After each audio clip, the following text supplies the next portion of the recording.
नमस्कार मित्रांनो, अशोक मामा या मालिकेच्या आजच्या भागात आपल्याला असं पाहायला मिळतं की नवीन कामवाली बाई आलेली असते. भैरवी म्हणते की या बाईला मी अपॉइंट केले घर कामासाठी. तर ती पुढे त्या बाईला म्हणते की क्या नाम बताया आपने. तर ती कामवाली बाई म्हणते की अभी तक मैंने मेरा नाम कहा बताया है. मेरा नाम पंखुडी कन्हैयालाल मिश्र आहे असं ती लाजत सांगते. अशोक मामा म्हणतात की बापरे, म्हणजे आता फुलराणीच्या ऐवजी ही कामाला येणार आहे का. भैरवी अशोक मामांकडे दुर्लक्ष करत त्या बाईला म्हणते की ये जा चल, जाऊन ये ना स्वयंपाक पाण्याचं बघ. तर हे मराठीत बोललेलं त्या पंखुडीला समजत नाही. ती म्हणते क्या. तर हे भैरवी तिला हिंदीत सांगते. अशोक मामा म्हणतात की एक मिनिट, कसं असतं प्रत्येकाच्या घरामध्ये ना स्वयंपाक बनवण्याची वेगवेगळ्या तऱ्हा असतात. आमटीमध्ये साखर किती टाकायची ग गूळ किती टाकायचं हे ना वेगवेगळं ठरलेलं असतं. तर पंखुडी ही पान चघळत असते. ती म्हणते की साहब वो बेसिंग किधर है बेसिंग. अशोक मामा म्हणतात क्या. पंखुडी परत एकदा म्हणते की हमको ना ये पान थूकने का है, बेसिंग किधर है. तर अशोक मामा हिंदीतूनच तिला म्हणतात की ये ऐसे पान खा के बेसिंग में जाके पचकीने थूकने का नहीं. बेसिंग घाण होता है ना, लाल होता है, फिर वो साफ कौन करेगा. आणि लहान लहान पोरे आहेत त्यांच्यावरती काय संस्कार होणार आहेत. वो पान बिल्कुल खाने का और ह्या बेसिंग में थुकणे का नाही. शिस्त म्हणजे शिस्त. पंखुडी म्हणते की यस साबजी. असं म्हणत ते पान गिळून घेते. ते पान गिळल्यावरती अशोक मामा मोठ्यानेच म्हणतात पान गिळा क्या. तर सगळेजण तोंड वाकडं करतात. पुढे भैरवी अशोक मामांना म्हणते की ऐका, हिला ना एक दिवस आपण कामाला ठेवून बघूयात बघूयात ही कसा स्वयंपाक करते. नाही आवडला ना तर मग काढून टाकूयात. अशोक मामा म्हणतात की चालणार नाही अजिबात. तर भैरवी अशोक मामांकडे परत एकदा दुर्लक्ष करत पंखुडीला म्हणते की सुनो वो आप झाडू पोछा बर्तन. तर पंखुडी लगेच म्हणते की मॅडम आप ना टेंशन मत लो, मैं ऐसे जादू की छडी घुमाऊंगी ना तो सब काम तमाम कर डालूंगी. असं म्हणत तिची पिशवी उचलते आणि तिथून निघून जाते. आता ती पिशवी उचलत असताना तिथे असलेली एक वस्तू खाली पडते. अशोक मामा म्हणतात की बापरे, आपलं काम तमाम करून टाकणार ही. तर भैरवी सुद्धा डोक्याला हात लावते. इकडे पंखुडी किचनमध्ये येते आणि धुतलेली भांडी असते ती पुसून जोरजोरात अशी ती ट्रॉलीमध्ये टाकत असते. अशोक मामा येतात आणि तिला ओरडतात आणि म्हणतात अरे काय हे किती जोरात आपटतीयस भांडी. पंखुडी मात्र दुसरंच बोलायला लागते. पंखुडी म्हणते आपका जो वॉचमन है ना वो हमारे गाव का है, जोधपुर में हमारी 7 बहिणी है. पुढं ती तिच्या 7 बहिणीचं सगळं सांगायला लागते. अशोक मामा म्हणतात मी काय बोलतोय ही काय बोलतीये, हिची गाडी दुसरीकडेच चालली. परत अशोक मामा तिला म्हणतात की सुनो पहिले बच्चों के लिए ना खाना बनाओ. तर पंखुडी मात्र तिच्याच नादात असते. पुढे ते अनिशला हाक मारतात. अनिश येतो आणि अनिशला ते सांगतात की बघ हिने अजून स्वयंपाक केलेला नाहीये. मग अनिश म्हणतो की वो आप रहने दीजिए, आप पहले बच्चों के लिए खाना बनाइए. तर पंखुडी म्हणते की हाय, ये घर में दो दो औरत होके भी एक ही को भी खाना नहीं बनाना आता क्या. अशोक मामा म्हणतात अरे तभी तो तुझको यहाँ पे बुलाया है ना. पंखुड़ी म्हणते अरे साहब आप क्या हमको बुलाएंगे, हमारे गांव में हमारे ताऊ जी ने एक बार हमको बुलाया था. ऐसा बुलाया था की पूरा गाव जमा हो गया था. अशोक मामा म्हणतात कुठून हे एक्झाम्पल आणले, जाऊ दे तू हे बघून घे मी जातो. असं म्हणत अशोक मामा तिथून निघून जातात. अनिश पुढे पंखुडीला म्हणतो की आप ये रहने दीजिए ये मैं कर लेता हूँ, आप पहिले बच्चों के लिए खाना बनिये.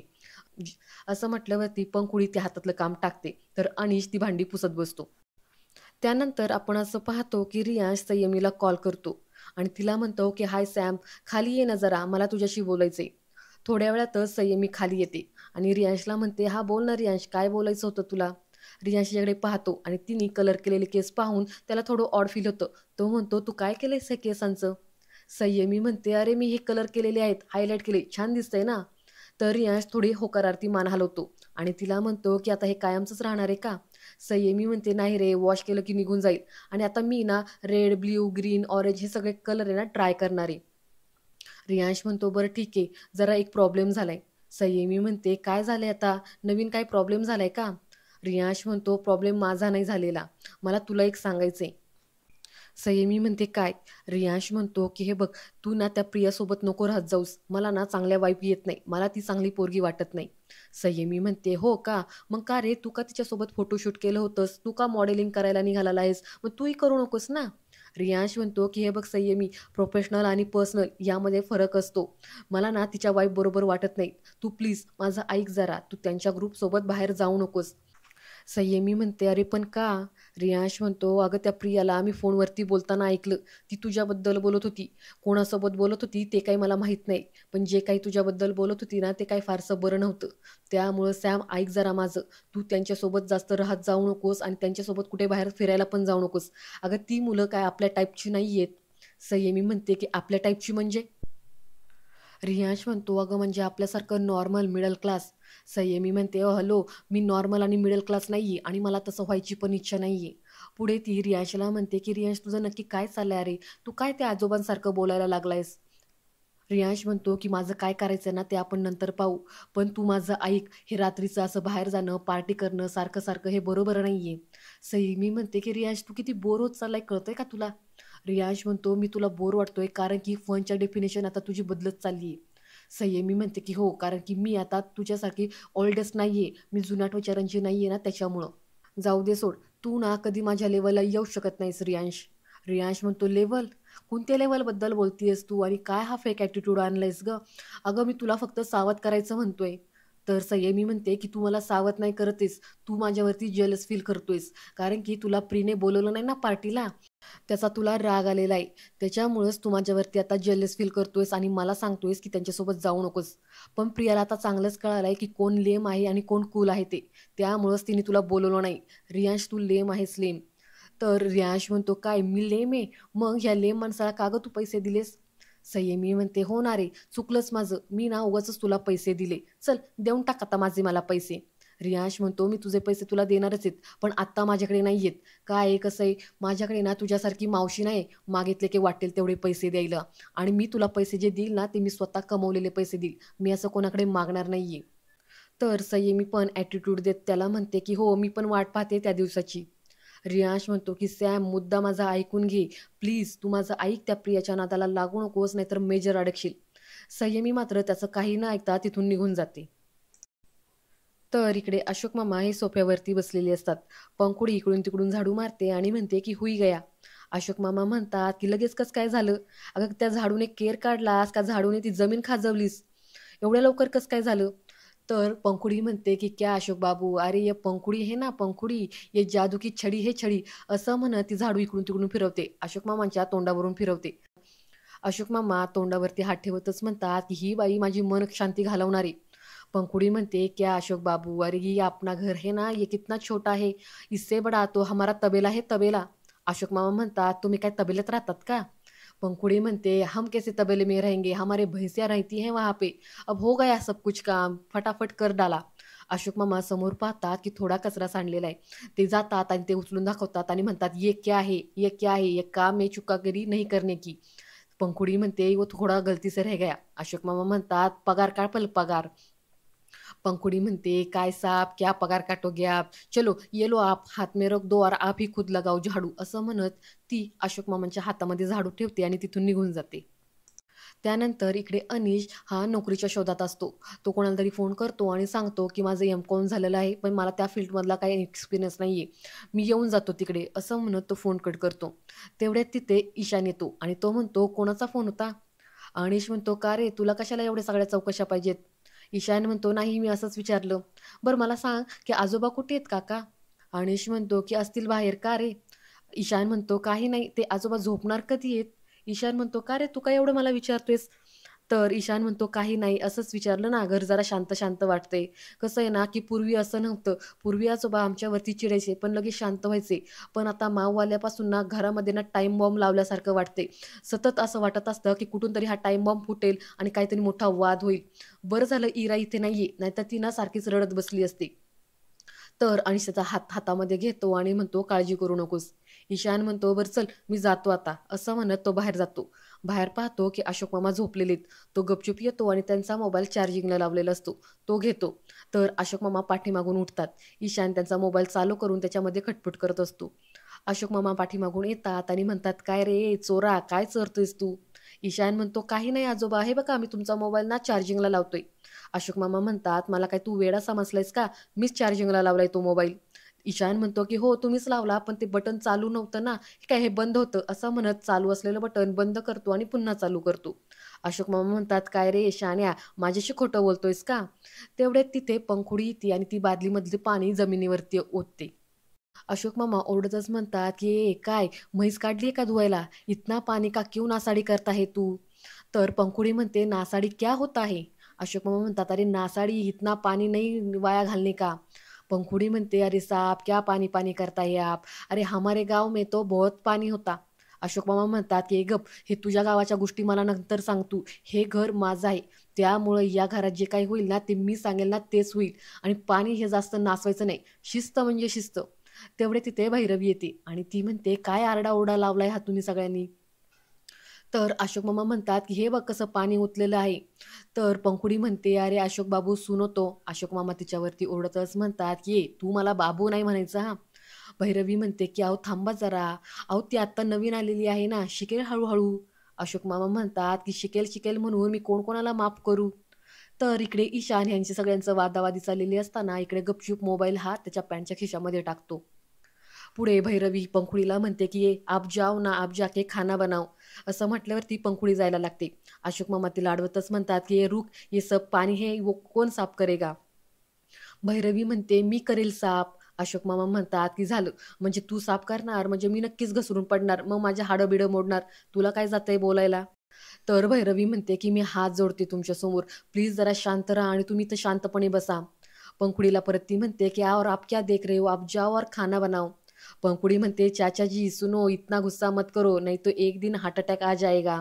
असं म्हणून पंखुडी तिथून आतमध्ये निघून जाते. अशोक मामा म्हणतात, "हे सगळेजण माझ्याच घरात का?" तर इकडे पार्थ आणि कियान हे ईशानची वाट पाहत बसलेले असतात. पार्थ म्हणतो, "अरे यार, कधी येणार आहे हा ईशान? मी तर ह्याच्यासाठी माझं अर्धवट जेवण सोडून आलोय." तेवढ्यात तिथे ईशान येतो आणि म्हणतो, "हे काय लहान पोरांसारखे रडारडी करतायत हां? जरा अडल्टसारखं वागा ना, अडल्टसारखं. हे बघा, मी आजोबांचा फोन घेऊन आलेलो आहे आणि आजोबांच्या मोबाईलला ना फार काय असा पासवर्ड वगैरे नसतो. त्यामुळे हे बघा, मी तुम्हाला लॉग इन करून देतो." कियान म्हणतो, "अरे पण त्यांना कळालं तर? ते उठले तर?" ईशान म्हणतो, की "उठले तरी ते काही मोबाईल घेत नाही." अरे ही मोठी माणसं असतात ना, ती सारखी-सारखी मोबाईल घेत नाही. ते 4-5 तास तर मोबाईलकडे डुंकून पण पाहणार नाही. असं म्हणत ईशान कियांच्या हातामध्ये मोबाईल देतो आणि म्हणतो, की "कर डाउनलोड कोणती गेम आहे ती." "हो, हो, करतो मी हां." असं म्हणत कियान हातामध्ये मोबाईल घेतो आणि गेम डाउनलोड करायला लागतो. तर इकडे पंखुडी कानामध्ये हेडफोन घालून स्वयंपाक करायला घेते. अशोक मामा येतात आणि म्हणतात, की "काय सगळा पसारा असा किचन वाट्यावरती मांडून ठेवलाय, खाली तो कचरापेटीत टाकता येत नाही का?" तर पंखुडीला मात्र अशोक मामांचं काहीच बोलणं ऐकू येत नाही. अशोक मामा म्हणतात, की "हे काय आणि आत्ताशी भाजी करायला घेतली? अजून कुकर लावलेला नाही भाताचा, डाळ झालेली नाहीये, चपाती झाल्या नाहीयेत. आत्तापर्यंत तर हिने वाढायला घ्यायला हवं होतं." असं मोठमोठ्याने बोलत असतात. पण पंखुडी मात्र तिच्याच नादात असते. तिला काही ऐकूच येत नाही. अशोक मामा तिच्या कानाजवळ टाळी मारतात आणि म्हणतात, "अगं काय आत्ताशी भाजी करतीयेस तू?" पंखुडी मात्र त्यांना काहीच रिप्लाय देत नाही. पुढे अशोक मामा अनिशला आवाज देतात आणि बोलवून घेतात. अनिश आणि भैरवी दोघंजण किचनमध्ये येतात. अशोक मामा म्हणतात, "अरे बघ, अजून काहीच स्वयंपाक झालेला नाहीये. आत्तापर्यंत हिने मुलांना वाढायला घ्यायला हवं होतं ना, काहीच केलेलं नाहीये." तर अनिशसुद्धा आवाज देतो पंखुडीला, की "पंखुडीजी." पंखुडी मात्र गाणं ऐकण्यातच मग्न असते. तिला अनिशचा सुद्धा आवाज ऐकू येत नाही. अनिश पुढे येतो आणि तिच्या मोबाईलचे हेडफोन काढतो आणि पंखुडीला म्हणतो, की "पंखुडी जी, आप इतना धीरे-धीरे काम क्यों कर रहे हो? अभी तक बच्चों के लिए कुछ नहीं बनाया क्या खाना?" पंखुडी दुधी भोपळा काढते आणि तो चिरायला घेते. अशोक मामा ते पाहतात आणि म्हणतात, की "हा दुधी कुणी घरामध्ये आणला? आणि घरामध्ये 2 भाज्या असताना हे कशाला तिसरं मागवलंय कुणी?" भैरवी म्हणते, की "ते मीच मागवलंय." ती म्हटली, की "आज ती दुधी भोपळ्याची भाजी करणार आहे." अशोक मामा म्हणतात, "हे ती म्हटली, ती ठरवणार का आता आपण काय खायचं ते?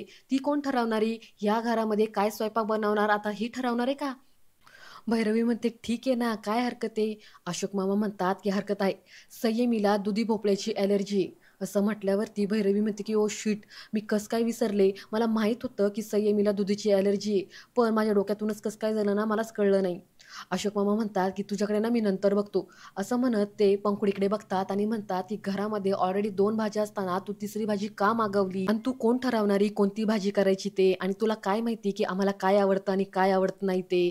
तू लगेच कसं काय ऑनलाईन भाजी मागवून घेतलीस? हे बरं आहे म्हणजे तुला ना वेळ काढायचा होता. त्याच्यामुळं तू हिला ऑनलाईन भाजी मागवायला सांगितली आणि तू बसली मस्तपैकी गाणी ऐकत. म्हणजे वेळ आणि पैसा दोन्ही सोबतच वाया गेलं नाही का?" तर पंखुडी म्हणते, "साहब काय को इतना चिक-चिक करता? मैं करती हूँ ना सब कुछ." अशोक मामा म्हणतात, की "हे बघा, तोंड वर करून ही मलाच आता सांगते." अनिश म्हणतो, की "पंखुडी जी, आप ये रहने दीजिए. आप जाइए यहाँ से." पंखुड़ी म्हणते की "हाँ, जाइए यहाँ से और इतना दिन भर का जो मैंने काम किया, वो क्या फुकट में किया क्या? मैं इस सब का पैसा लेके भी घर यहाँ से नहीं जाएगी." अनिश म्हणतो, "पैसे पाहिजेत ना? थांब देतो पैसे." असं म्हणत पैसे काढायला लागतो. भैरवी त्याचा हात पकडते आणि बाजूला घेत म्हणते, की "अनिश तू काय करतोयस? अरे अरे, आता ही जर कामवाली गेली, तर मग आता हे सगळं कोण करणार आहे?" अनिश म्हणतो, "अगं पहिल्याच दिवशी तिचे एवढे प्रॉब्लेम आहेत, अजून पुढे जाऊन किती प्रॉब्लेम क्रिएट करील, त्यापेक्षा ही आत्ताच गेलेली बरी." असं म्हणत तो पंखुडीला 100ची नोट देतो आणि तिथून घालवतो. पुढे अनिश म्हणतो, "हे सगळं मी साफ करतो." असं म्हणत तिथला कचरा तो उचलायला लागतो. अशोक मामा म्हणतात, की "ए, तू राहू दे, तू राहू दे, मी उचलतो." असं म्हणत ते स्वतः कचरा उचलायला लागतात. भैरवी म्हणते, "पण आता काय करायचं? आता बाई नाहीये आणि घरात स्वयंपाक पण केलेला नाहीये. आता काय उपाशी राहायचं का? आणि मी बाहेरून मागवलं तर परत पोरांची पोटं उघडतात असं म्हणतात तुम्ही. मी नक्की काय करायचं आता?" अशोक मामा म्हणतात, की "मी अजून मेलेलो नाहीये. मी आहे ना, मी समर्थ आहे तुमची पोटं भरायला." भैरवी म्हणते, की "तुम्हाला येतं का? काय येतं तुम्हाला करता?" अशोक मामा म्हणतात, की "काहीही करेल, धिरडं करेल, घावणं करेल, उकड काढेल, पण तुमची पोटं मी नक्की भरेल." पुढे अशोक मामा अनिशला म्हणतात, की "पोरं कुठे आहेत रे?" अनिश म्हणतो, की "संयमी आतमध्ये वेब सीरीज पाहते आणि ईशान बाहेर गेलाय." अशोक मामा म्हणतात, की "जा पोरांना हुडकून आण." असं म्हटल्यावरती अनिश तिथून निघून जातो. भैरवी अशोक मामाकडे पाहतच म्हणते, की "यू आर इम्पॉसिबल." अशोक मामा म्हणतात, की "तू स्वयंपाक करणार आहेस का?" "नाही ना, तू जा, तुझं काम कर." असं म्हटल्यावरती भैरवी तिथून निघून जाते. आणि आजचा हा भाग इथेच संपतो. पुढील भाग पाहण्यासाठी चॅनलला सबस्क्राईब करा. धन्यवाद.